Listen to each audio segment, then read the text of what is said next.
Topik kita judulnya Butterfly Effect. Ada yang bertanya sama saya, Pak, itu apakah proses kupu-kupu menjadi kepompong? Bukan. Kepompong jadi kupu-kupu? Bukan. Ya, ini topik khusus. Sebenarnya topik ini ada di dunia sains, di dunia fisika, di dunia matematika, di dunia ilmu pengetahuan. Istilah efek kupu-kupu ini dipakai untuk ilustrasi sebenarnya bahwa sebuah keputusan kecil dalam hidup kita, kelihatannya sepele yang kita putuskan itu, dapat mengubah masa depan kita. Dan semua yang berkaitan dengan hal itu. Karena kita hidup di dunia ini tidak hidup sendirian. Kita terkoneksi, terhubung dengan banyak hal. Pasangan hidup kita, orang tua, anak, teman-teman, sepelayanan, dan dunia pada umumnya. Semuanya tersambung. Dalam suatu teori namanya chaos theory. Teori kekacauan namanya. Butterfly effect itu isinya begini. Perubahan kecil yang kelihatannya sepele, itu dapat mengakibatkan berubahnya jalan sejarah ke depan. Manusia pada umumnya tidak berpikir seperti itu. Orang berpikir secara linier, maksudnya begini. Kalau saya melakukan sesuatu sekarang, dampaknya ya seperti yang saya lakukan. Padahal ada kondisi-kondisi tertentu di mana itu sangat kritis. Perubahan kecil atau tindakan kecil kita yang salah mengakibatkan badai di masa depan.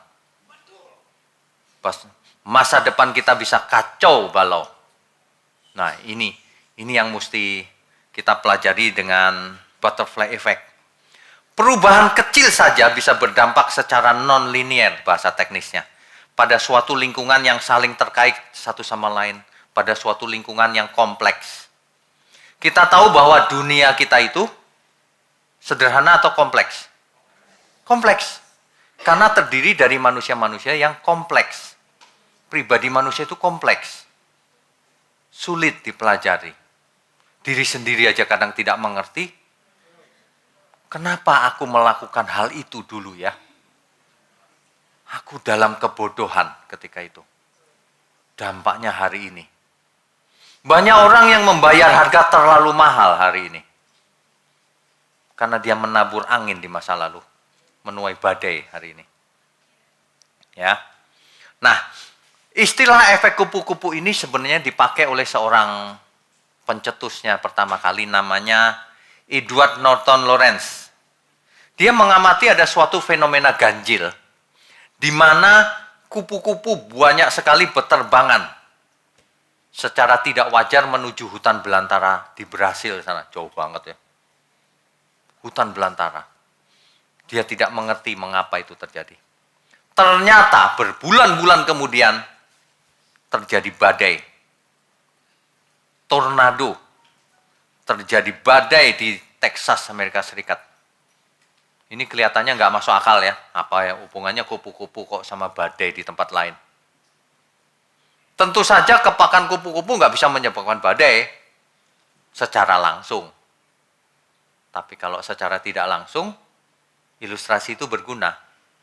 Sebab kadang-kadang perbuatan kita yang kecil itu menyebabkan rentetan peristiwa sampai meledak menjadi badai besar di masa depan. Nah, inilah yang jarang diamati oleh banyak orang. Dunia ini tidak linier. Apa yang kita tabur, kita tuai. Tapi menuainya belum tentu sesuai persis yang ditabur. Kadang-kadang menuainya itu bisa berlipat ganda. Ada multiplikasi. Ada kekacauan di sana.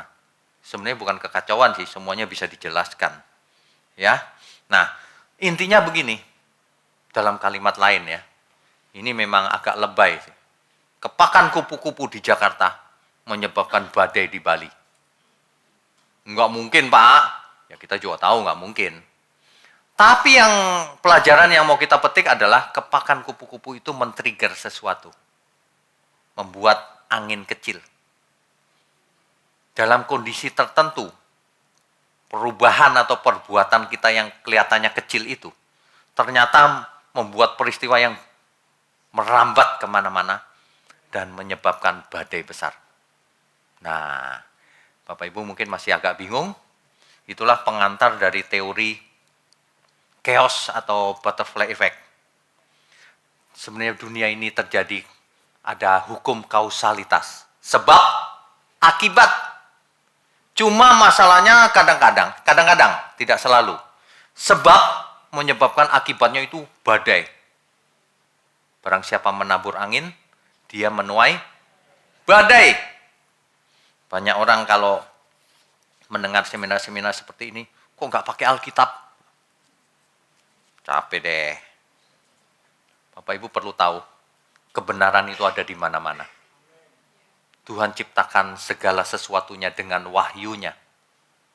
Tuhan ciptakan alam ini begitu luar biasa, supaya kita melihat kemuliaan Allah juga. Ada amin? Pemazmur melihat ke langit, apa yang terjadi? Dia tahu, cakrawala menceritakan kemuliaan Allah. Bapak Ibu kalau lihat alam semesta ini, dengan segala fenomenanya, ada alasan di balik itu. Kita bisa belajar daripadanya. Ya. Oke, kita lanjutkan. Jadi, kesalahan kecil yang diperbuat hari ini, kalau kelihatannya tidak berdampak, bisa saja dalam kasus tertentu, kesalahan kecil itu nggak berdampak apa-apa. Betul. Tapi dalam kasus tertentu yang lain, kesalahan kecil itu bisa membinasakan. Nah, inilah yang kita mesti hati-hati. Masalahnya adalah kita tidak tahu kapan itu terjadi yang kecil, kapan itu terjadi butterfly effect. Terjadi badai, hanya gara-gara kecil. Sejarah membuktikan, gara-gara salah ngomong, terjadi bunuh-membunuh. Ya, hanya salah ngomong loh. Hanya gara-gara salah ngomong terjadi perceraian. Hanya gara-gara salah ngomong perang antar negara. Bisa. Hanya gara-gara salah makan, mati. Bisa. Salah makan, tulang nyangkut, mati. Padahal kalau itu nggak dimakan, nggak mati loh. Hanya gara-gara tulang. Tapi di dalam kasus lain, salah makan tulang, keselak dikit, tapi nggak mati. Jadi ada banyak kasus memang. Nah, masalahnya kita tidak tahu kapan itu terjadi butterfly effect. Nah, inilah yang kita mesti hati-hati. Jadi, ada suatu kejadian, perubahan kecil, menyebabkan perubahan besar di masa depan. Ada yang begitu, ada yang tidak sih, tidak selalu. Tapi orang bebal ngomongnya gini, enggak lah, enggak apa-apa kali ini saja. Itu orang bebal. Tapi orang bijaksana, jangan pernah coba-coba. Jangan bersalah dalam hal apapun. Kalau itu terjadi badai di masa depan yang rugi kita sendiri. Amin. Karena dunia ini kompleks. Jadi di saat tertentu bisa mendatangkan badai. Ada saat-saat yang sangat menentukan masa depan dalam hidup kita.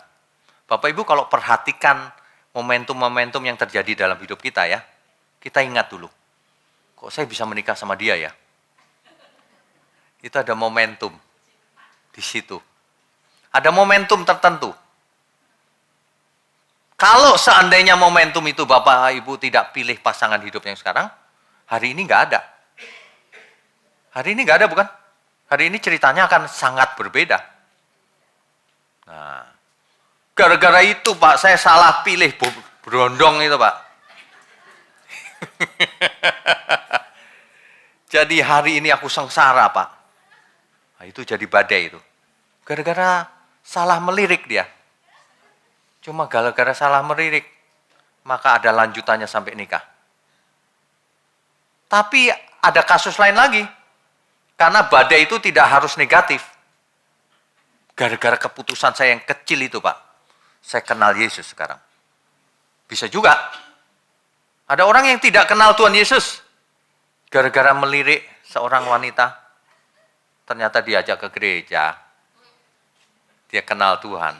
Itu badai luar biasa loh, keputusan kecil menyebabkan kekekalan. Tapi badainya bukan negatif, keselamatan. Nah, kita mesti berhikmat. Hidup cuman satu kali, ya. Oke, jadi keputusan yang tepat bisa menimbulkan perubahan besar di masa depan. Itulah sebabnya firman Tuhan, temanya selalu itu, mengingatkan manusia. Kita baca Pengkhotbah 12, ayat 1-8. Ingatlah akan penciptamu pada masa mudamu. Kita harus mengingat pencipta, bukan mengingat-ingat. Maksudnya apa? Kita harus mengenal dia dengan lebih baik sedini mungkin. Kenapa? Karena dalam perjalanan hidup banyak pilihan. Kalau orang tidak mengenal Tuhan, kemungkinan memilihnya salah. Kalau kesalahan memilih itu tidak efek ke masa depan, atau efeknya kecil, masih nggak apa-apa. Tapi kalau itu menimbulkan butterfly effect, badai, bahkan kebinasaan, itu yang harus dihindari. Makanya kitab Pengkhotbah mengatakan, ingatlah penciptamu pada masa mudamu. Ini yang masih muda-muda nih. Yang nggak muda apalagi. Ya. Sebelum tiba hari-hari yang malang. Sebelum terjadi semua itu. Dan mendekat tahun-tahun yang kau katakan tak ada kesenangan bagiku di dalamnya. Kalau seseorang sudah tidak berdaya lagi, sudah terlambat, sudah tidak ada kesenangan bagiku. Seseorang yang sudah, ini maaf ya, yang usianya sudah lanjut, sudah nggak bisa apa-apa gitu, itu uang segudang juga percuma.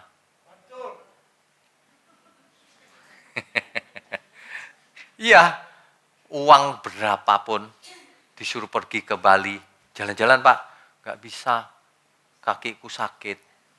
Bisa jadi kan? Dikasih makan, nggak boleh, kolesterol. Dikasih AC, kedinginan aku. Nggak dikasih AC, kepanasan aku. Kan jadi repot. Jangan tunggu hari itu tiba. Sedini mungkin, perhatikan. Itu baru ayat 1 itu udah begitu. Ayat 2. Sebelum matahari dan terang bulan dan bintang-bintang menjadi gelap, dan awan-awan datang kembali sesudah hujan. Bahasa-bahasa Pengkhotbah ini puitis banget loh. Dia menggambarkan kita itu seawal mungkin ya. Sebelum semuanya tidak ada lagi kesenangan. Sebelum matahari dan terang bulan dan bintang-bintang menjadi gelap. Sebelum terlambat maksudnya. Ayat ketiga juga gitu. Pada waktu penjaga-penjaga rumah gemetar. Sebelum itu terjadi semua. Ya, jangan bikin keputusan yang salah. Apalagi kalau keputusan itu menimbulkan butterfly effect. Wah, itu nyeselnya setengah mati itu. Ada seorang yang memilih pasangan hidupnya hanya gara-gara ganteng. Biasa, masih muda ya. Kebanyakan nonton film Korea. Tahu aja. Banyak kan nonton film, jadi kalau ada orang kayak wajahnya kayak Korea dikit gitu, langsung kelepek-kelepek. Kan begitu, dia salah pilih jodoh. Ternyata wajahnya Korea, dalamnya preman. Hari ini sengsara.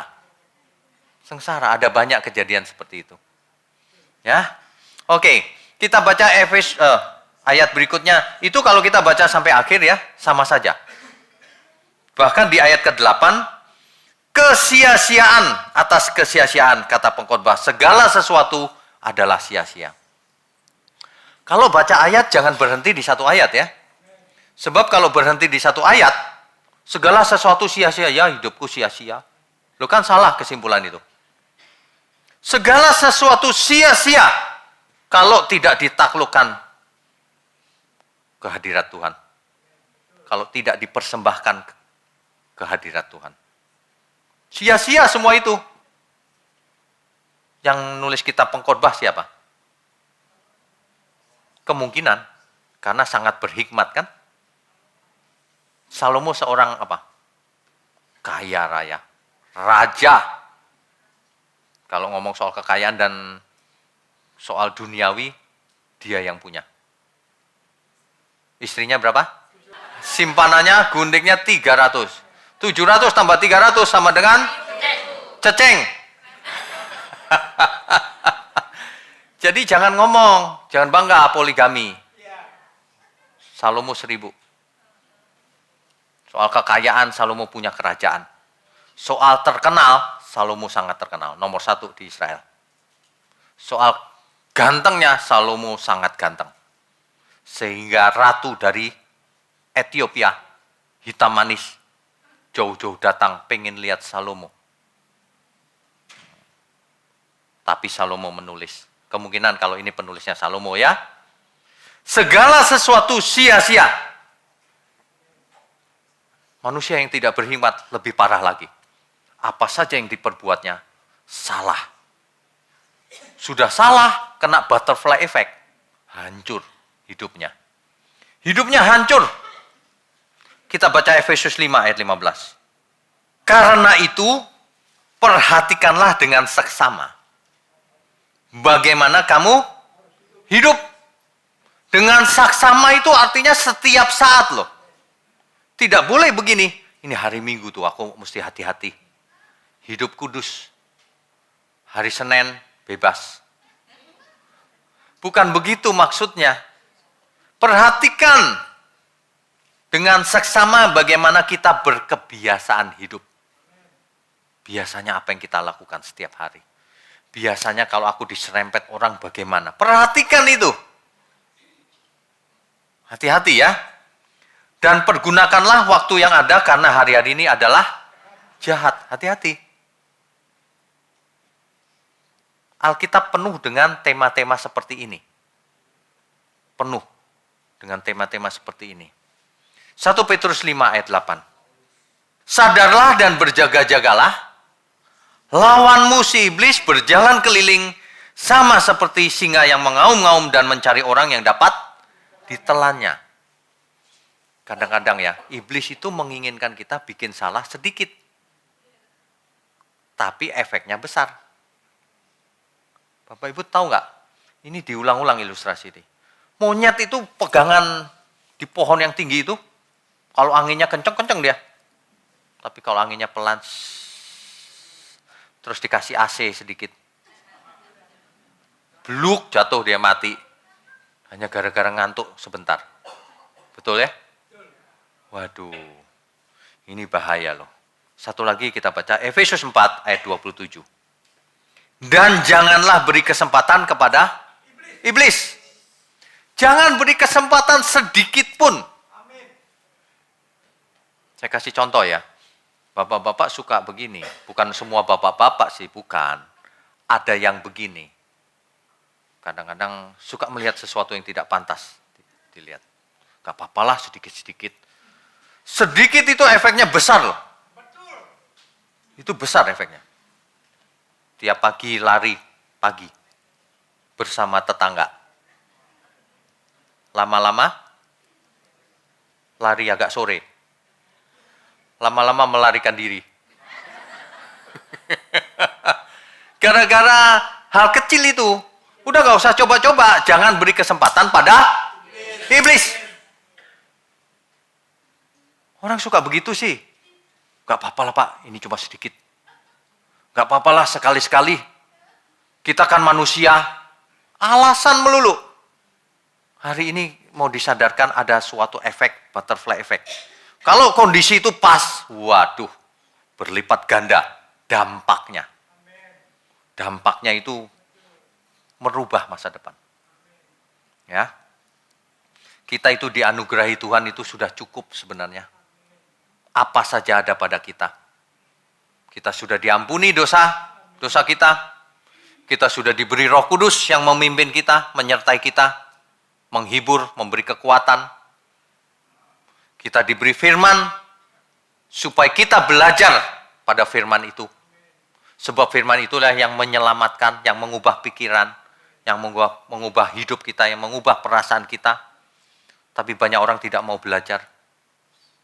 Bahkan kita disertai dalam segala hal untuk mendatangkan kebaikan. Ya. Nah, kalau kita diberi begitu, hari ini kita lagi mau belajar itu begini loh Bapak Ibu. Ada sesuatu, kita itu membuat perubahan. Perubahan kecil di sini, pikiran banyak orang akan menyebabkan begitu. Pikiran banyak orang, apa yang ditabur, itulah yang dituai. Kalau menabur 5, dituai 5. Seolah-olah begitu. Seolah-olah. Padahal ada kondisi yang khusus.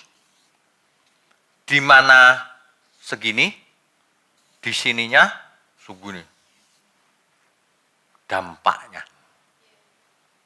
Hati-hati. Kapan itu terjadi? Masalahnya itu, kita tidak tahu dalam hidup kita momentum mana yang punya efek butterfly, mana yang tidak. Itulah sebabnya Alkitab kasih tahu, udah, setiap saat perhatikan bagaimana engkau hidup. Supaya tidak kena efek butterfly itu. Amin. Ini nyata loh. Nggak tahu ya Bapak Ibu, nangkap nggak yang saya maksud ya?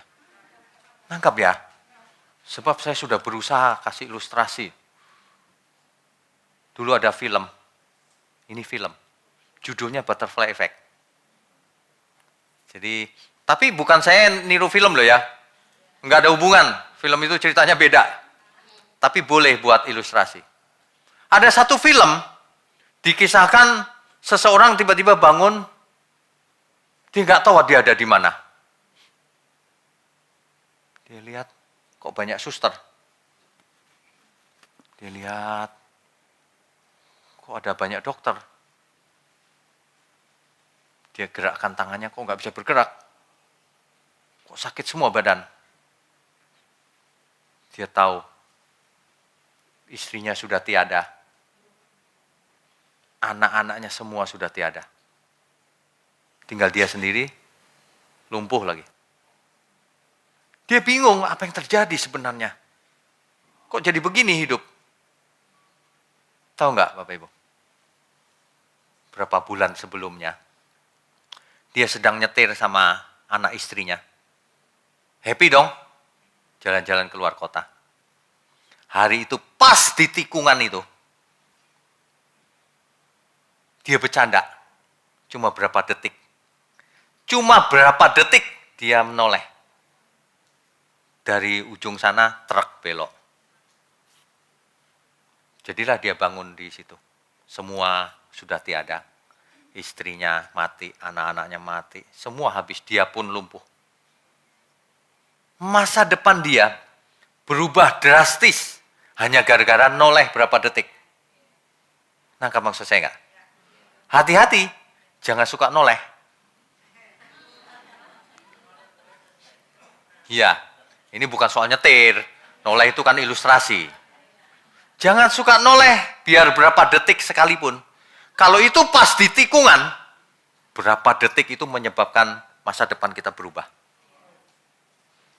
Kalau itu nggak di tikungan, kalau itu di halaman rumah, terserah deh noleh-noleh. Nggak terjadi apa-apa. Betul?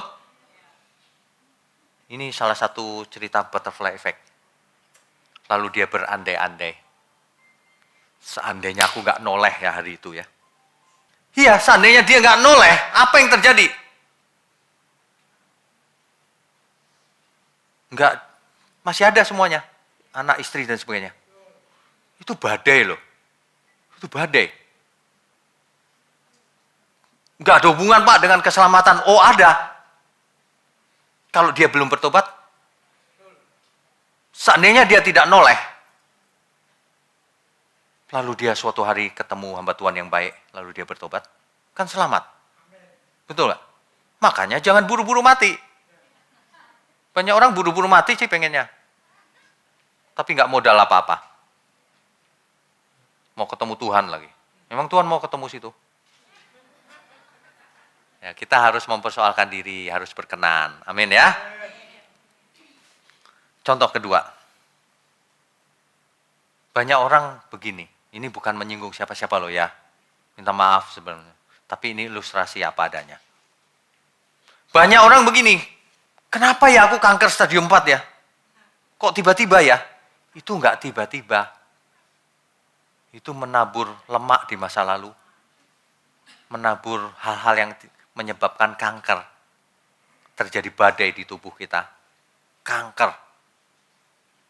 Nangkep maksudnya? Kalau dokter bilang, itu turunan. Jangan percaya. Kanker bukan turunan. Ada faktor gen? Ada. 10% paling. Yang 90% salah sendiri. Kok nyalain gen? Apalagi ada yang ngomong nasib. Bukan, itu bukan nasib. Itu badai yang terjadi akibat kesalahan kita yang kecil-kecil itu. Yang kecil-kecil itu kelihatannya sepele. Gak apa-apa lah Pak, makan ini gak apa-apa. Buktinya memang gak apa-apa sih. Iya, tapi di masa depan terjadi badai. Karena gak bisa kelihatan sekarang badainya. Loh kupu kapak kupu kan gak masalah. Terjadi badai di masa depan. Ada amin? Itulah sebabnya ditekankan ibadah yang sebenarnya itu setiap saat, setiap detik. Tuhan tidak mau kita sakit. Tuhan tidak mau kita sengsara. Untuk apa? Kecuali memang diperlukan sengsara, itu beda. Kalau kita sukses, tapi untuk Tuhan, itu lebih bagus. Daripada banyak masalah, gak jadi berkat bagi orang lain. Ini serius loh. Banyak orang gak membayangkan, saya membayangkan, aduh Tuhan. Ada seseorang, ini saya yakin ada kejadian nyata ini. Ada seseorang bangun, dia bingung, kenapa aku stroke ya? Waduh, itu bukan kenapa. Itu taburan angin di masa lalu. Kita mesti hati-hati hidup ini. Berjaga-jagalah. Sebab tidak hanya setan yang berbahaya. Keinginan kita itu pun berbahaya. Sebab manusia diseret oleh keinginannya sendiri.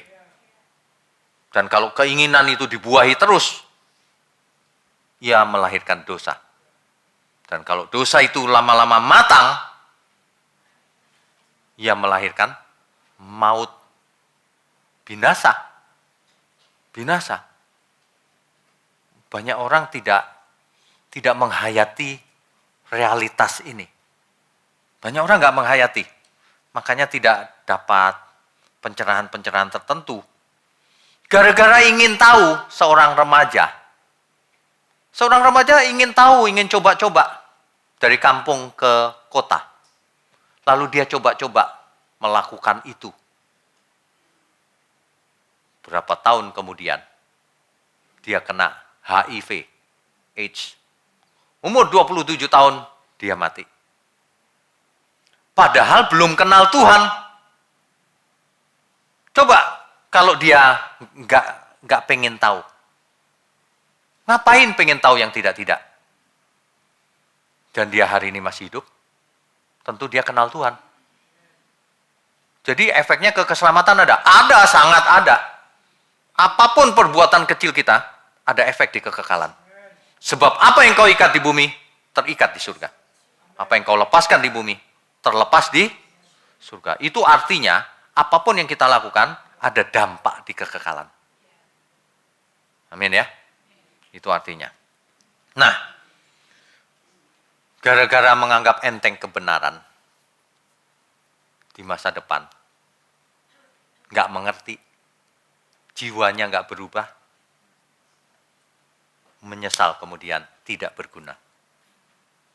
Hati-hati ya, menyesal kemudian tidak berguna. Ya, jadi ingat dalam hidup kita.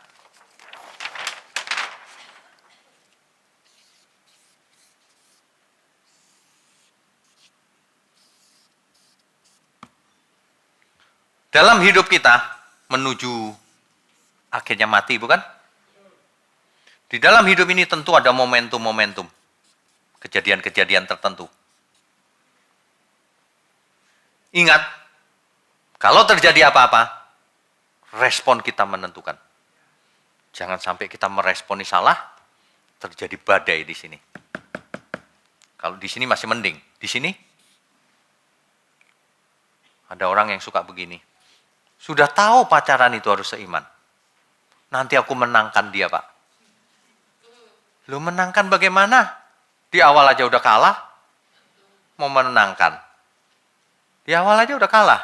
Ya memang ada kasus tertentu. Akhirnya menang, betul. Tapi berapa yang menang, berapa yang kalah. Ya. Nah, ada namanya momentum. Ingat baik-baik. Jadi setiap kita itu punya momentum. Dulu aku ketemu istriku ini begini loh. Dulu aku ketemu Tuhan itu begitu. Dulu aku bikin salah, akibatnya hari ini begini hidupku. Itu mesti direnungkan baik-baik. Supaya tidak terjadi badai di masa depan. Amin. Berapa hari yang lalu, kalau ini kisah nyata, karena saya sendiri. Berapa hari yang lalu, saya dari Karawaci menuju Tomang. Itu kan kencang jalanan ya. Jalan besar kan itu. Saya paling kanan, lumayan kencang. Tiba, saya yang nyetir, anak istri saya di tengah.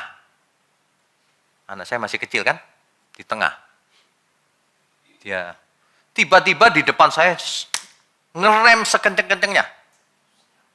Waduh, saya rem juga sekenceng-kencengnya. Begitu saya rem sekenceng-kenceng, bunyi, kubrak gitu. Waduh, saya kaget. Mungkin anak saya jatuh atau apa ini sama istri saya. Saya lepas lagi remnya. Saya lepas lagi, saya rem lagi dikit-dikit gitu. Tapi nggak kena, langsung kena semua. Bruk. Nempel. Mobil saya sama mobil dia ciuman. Nempel. Saya turun, saya bilang istri saya, udah tenang aja, nggak ada masalah. Yang penting semua baik-baik, ya. Ya udah. Saya turun. Si pengendara mobil juga turun. Cewek masih muda. Dia pengendara Grab. Pengendara ini ya, kendaraan umum. Nah, lalu dia pusing dia. Ini gimana sih Pak? Ya tadi ada apa kok ngerem mendadak? Ya, depan saya juga ngerem mendadak soalnya. Ya udah tenang aja, nanti kita urus aja. Semua asuransi kok nggak ada masalah, saya bilang. Udah nggak usah begitu. Kita juga nggak sengaja kan?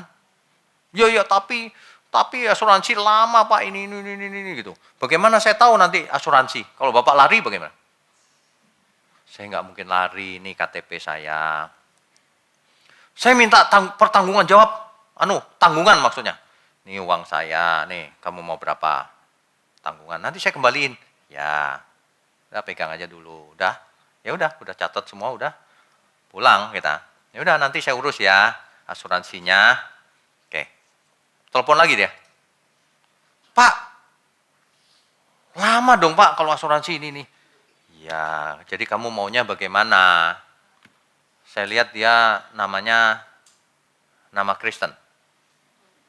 Saya bilang, kamu Kristen kan? Iya. Jangan khawatir, saya pendeta. Saya bilang. Ya, tenang aja, beres. Ya udah, kamu maunya gimana? Yang enak, gitu aja. Saya maunya pakai bengkel saya aja Pak, tapi nambah sekian. Ya udah, saya transfer sekarang. Nah, udah selesai ya. Tuhan berkati kamu, hati-hati di jalan. Ya Pak, sama-sama, Tuhan berkati. Selesai, enak nggak? Enak. Itu beda loh, kalau di jalanan ya, tiba-tiba ngajak berantem. Kamu ya, mata kamu taruh di mana? Udah tahu pakai nanya. Nah ini, kadang-kadang orang suka begitu, menabur angin, bisa menuai badai loh. Jangan. Kalau ada angin, diredakan aja. Ada amin? Berbahagialah orang-orang yang membawa damai. Sebab ia akan disebut anak-anak Allah yang maha tinggi. Itu dalam teks aslinya ya, peacemaker. Pendamai. Pembuat damai. Kita semua mesti latihan. Ada amin? Kita jangan menebar angin menuai badai, gak ada untungnya. Dan juga untuk kemuliaan Tuhan. Ya, saya sudah berapa kali kejadian seperti itu, jadi saya udah tahu. Udah tenang aja. Ya, meskipun sebenarnya saya bisa aja asuransi lebih murah kan, tapi dia minta ya udah nggak apa-apa juga, untuk kebaikan juga. Anggap aja memberkati dia juga. Kan begitu. Ada banyak keputusan dalam hidup kita. Dulu kita buat salah. Dampaknya luar biasa loh. Waktu sekolah SD, main melulu. Dampaknya nilainya jelek. Ketika nilainya jelek gak ngerti matematika, SMP-nya juga gak ngerti matematika. SMP gak ngerti apalagi SMA. SMA gak ngerti apalagi universitas. Udah gak nyampe. Ketika masih muda gak mencintai Tuhan, dia buang waktu. Ketika sudah tua, tetap gak mencintai Tuhan, dia buang keselamatan. Kita harus ambil keputusan yang efek ke masa depan. Kalau cuma efek besok sih gak ada masalah. Ya Pak, aku salah ambil keputusan tadi Pak. Apa? Salah makan Pak. Itu mah gak penting lagi. Jadi diare Pak. Ya oke lah, untuk besok doang akibatnya. Gak terjadi butterfly effect. Tapi kalau yang terjadi masa depan berubah banyak, jangan. Berjaga-jagalah. Amin ya. Kita mau lakukan semuanya hanya untuk Tuhan. Bukan untuk diri kita sendiri. Jadi tidak semua momentum di dalam hidup kita itu mengakibatkan butterfly effect. Tapi masalahnya kita tidak tahu yang mana yang mengakibatkan itu. Makanya setiap saat kita harus benar. Setiap saat kita harus benar. Itulah ibadah yang sejati. Ada amin ya? Nah, itu maksudnya. Jadi kalau kita tahu bahwa setiap saat bisa terjadi itu, kita akan berhati-hati. Coba kalau orang itu ditanya, yang di rumah sakit tadi. Seandainya ada mesin waktu boleh balik lagi. Di film itu ada mesin waktu, Bu. Jadi dia balik ke masa lalu, dia berusaha untuk nggak noleh. Dia berusaha nggak noleh. Tapi anaknya yang butuh gitu, namanya anak kan, tetap noleh dikit kena lagi. Balik lagi ke masa lalu lagi, dia udah tahu dia berusaha nggak ngajak anaknya dan sebagainya. Namanya juga film. Benerannya nggak ada begituan. Nggak ada mesin waktu. Anggap aja kita sampai di ujung, gagal. Tapi sekarang ada mesin waktu. Balik ke masa sekarang. Nah sekarang kita ini, jangan gagal. Kan begitu kan? Berubahlah. Sebab hal yang kecil-kecil itu seringkali mencelakakan. Banyak orang tersandung bukan oleh rumah. Tersandung oleh apa? Batu bukan? Batu kecil. Aku kemarin kesandung loh sama rumahnya dia. Gak ada. Mana ada. Itu nabrak rumah namanya. Gak ada. Kemarin aku kesandung lah, pasti kecil maksudnya. Manusia itu jatuh dalam dosa itu kesandung hal-hal kecil sebenarnya. Banyak orang tidak menyadari loh. Banyak orang tidak menyadari. Berapa banyak orang yang menyesal kalau di interview hari ini akan masa lalunya? Pasti banyak.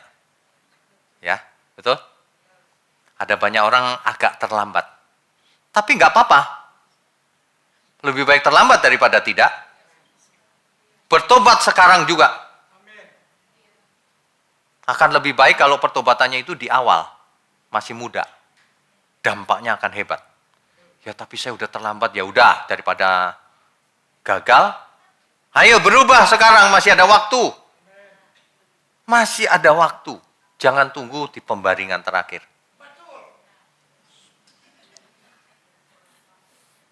Jangan tunggu hal itu terjadi, Bapak Ibu. Ini, badai ini. Di sini agak seolah-olah di sini kepakan kupu-kupu. Di sini terjadi angin puting beliung. Seolah-olah begitu ilustrasinya. Kecil loh Pak hari itu, aku cuma coba-coba Pak. Iya, kau coba-coba, tapi dampaknya besar. Ada banyak contoh di dunia ini, gara-gara keputusan kecil terjadi perang. Ada contohnya ada, di dunia nyata ada. Jadi hati-hati. Saya percaya dalam dunia kerohanian sama. Kalau kita salah ngomong sedikit, waduh, itu bisa jadi sandungan besar bagi banyak orang. Kalau pendeta salah sedikit, itu yang tersandung banyak banget loh. Benar nggak? Kalau orang biasa salah dikit, masih nggak ada dampak. Tapi kalau pendeta yang salah, itu dampaknya luar biasa. Terjadi multiplikasi. Butterfly effect. Makanya yang diberi banyak dituntut banyak. Jangan kau jadi guru kalau tidak bisa mengajar. Sama itu. Jangan kau jadi pendeta, hamba Tuhan, kalau tidak bisa jadi hamba Tuhan. Lebih baik batu kilangan, diikat di lehermu dan kau dibuang ke laut. Daripada kau menyesatkan banyak orang. Lebih baik kupu-kupunya kita matiin. Daripada terjadi badai. Betul gak? Kepakan kupu-kupu, matiin aja kupu-kupunya. Gak usah berkepak. Kalau terjadi badai. Mestinya begitu. Dalam hidup ini, semua keputusan ada di tangan kita loh. Jangan bilang takdir ya. Kehendak bebas. Kehendak bebas. Ya, oke. Nah, kalau kita lihat di Alkitab, contoh dari Alkitab saja sekarang. Tuhan menciptakan manusia serupa dengan gambar dan rupanya. Maksudnya memiliki keserupaan. Manusia jatuh gara-gara apa? Saya mau tanya sekarang, manusia jatuh gara-gara apa? Hawa jatuh gara-gara apa? Yang mulai kan Hawa kan yang memulai. Jatuh gara-gara apa? Ya sebelum dosa, apa?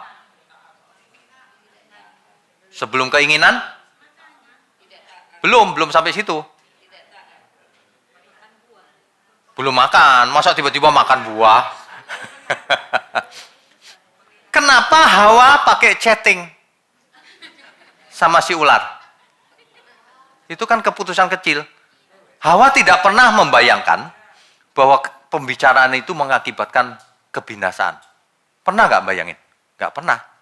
Sebab kalau Hawa membayangkan itu, dia nggak akan ngobrol dengan ular.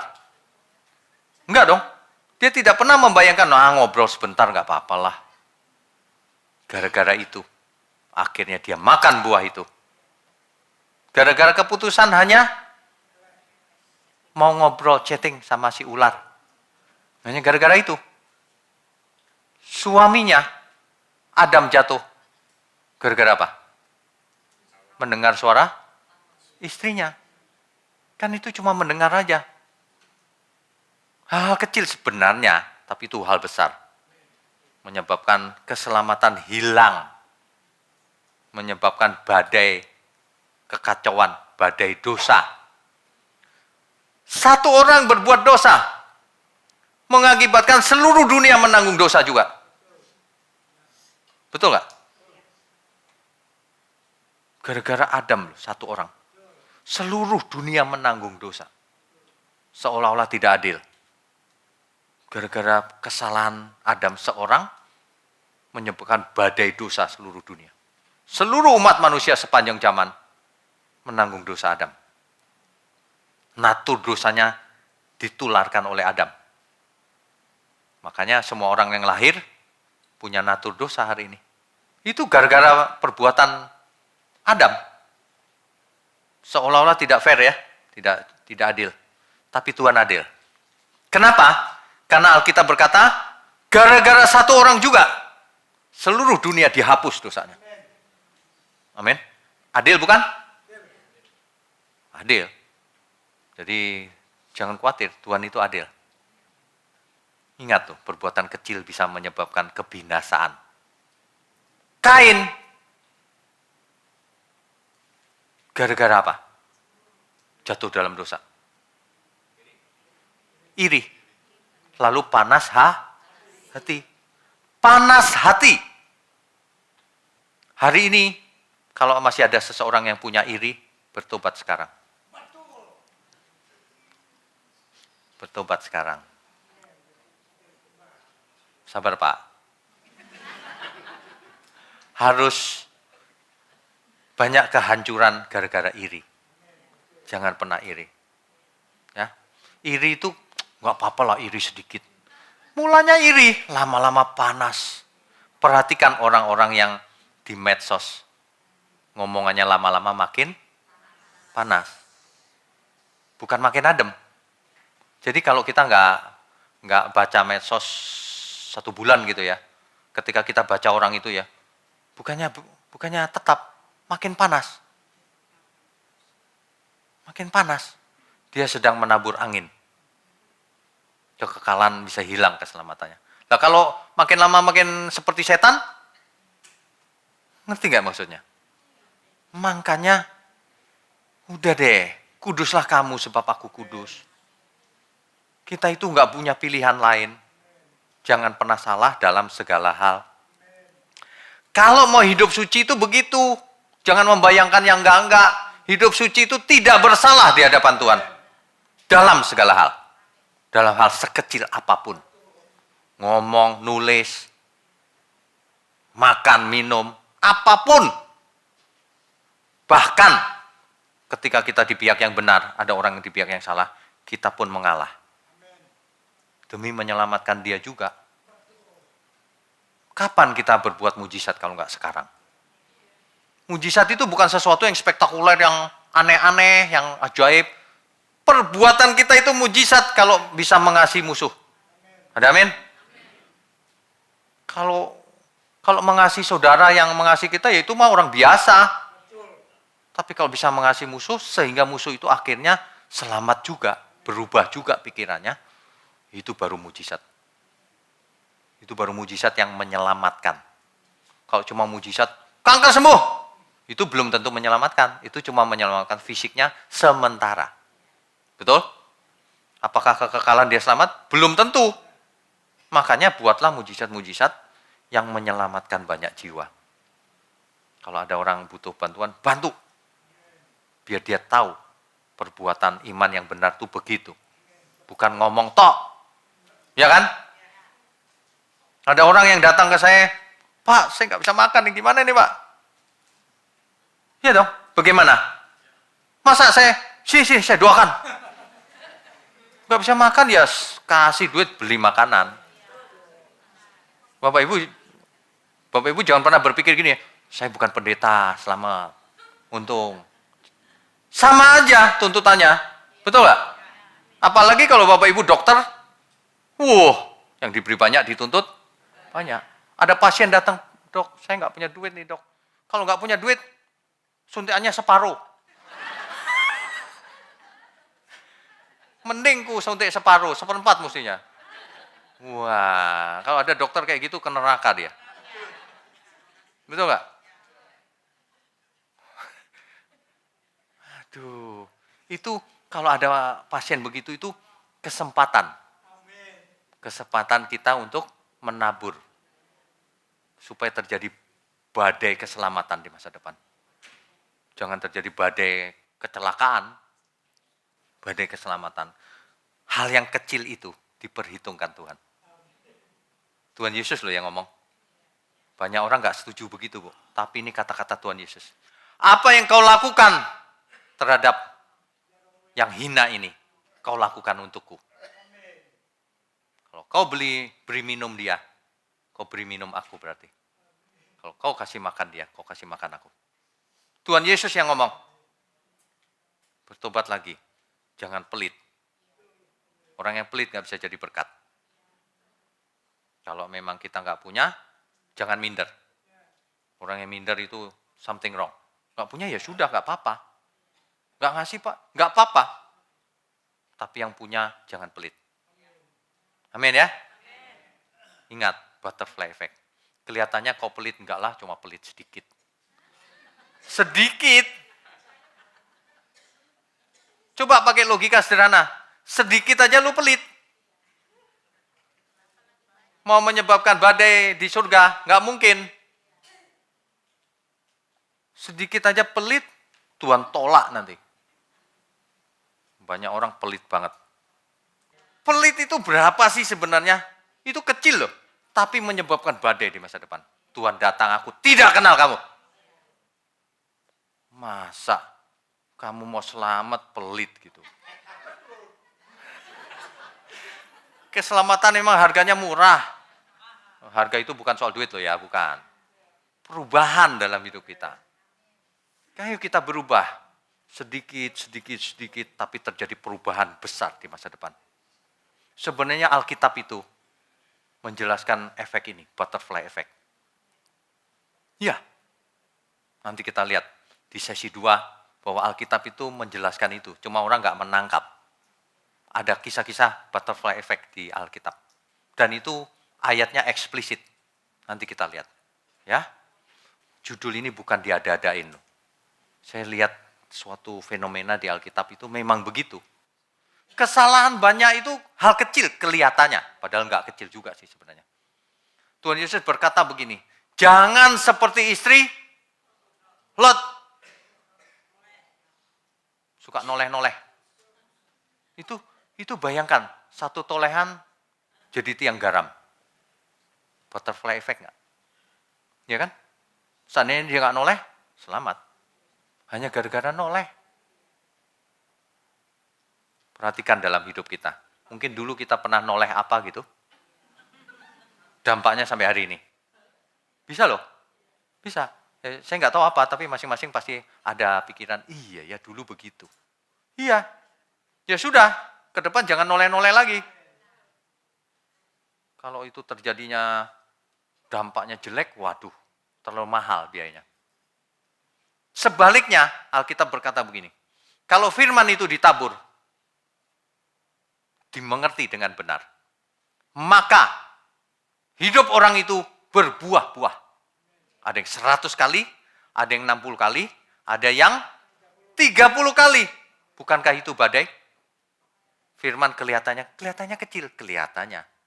Tapi menyebabkan perubahan yang luar biasa. 100 kali lipat. Ini kebalikan dari butterfly effect. Kalau butterfly effect itu efeknya negatif. Kalau ini efeknya sangat luar biasa. Ya. Amin ya.